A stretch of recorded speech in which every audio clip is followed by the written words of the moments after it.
کتنی اہم بات ہے کہ اگر ہمیں کوئی تکلیف پہنچتی ہے یا ہمیں کوئی بھلائی پہنچتی ہے تو یہ اللہ تعالیٰ کی طرف سے ہے۔ ایمان کی بنیادی جزیات میں سے یہ بات ہے۔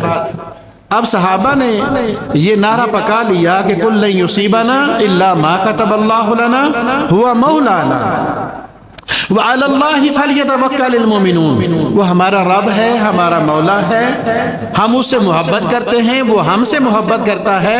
اگر اس نے ہمارے لیے کسی تکلیف کا فیصلہ کیا ہے تو اس کے اندر بھی ہمارے لیے کوئی خیر و بھلائی ہوگی، اس میں ہمارا کسی صورت میں بھی نقصان نہیں ہوگا، کیونکہ امام الانبیاء محمد رسول اللہ فرماتے ہیں صلی اللہ علیہ وسلم، مومن کا معاملہ بڑا عجیب ہے۔ اسے نعمت ملتی ہے تو شکر کرتا ہے، اس پر بھی اجر پاتا ہے۔ اس کی نعمت چھین جاتی ہے تو صبر کرتا ہے، پھر بھی اجر پاتا ہے۔ فرمایا اللہ کے رسول صلی اللہ علیہ وسلم نے مومن کو اگر کانٹا بھی چبھتا ہے تو اس کے بدلے میں اللہ اس کے گناہ معاف کر دیتا ہے۔ اگر کوئی چیز اس کے پاس پڑی تھی، تھوڑا اس کو ایسے جھانکا ملا کہ کدھر گئی، شاید گم گئی ہے اور فوراً مل گئی۔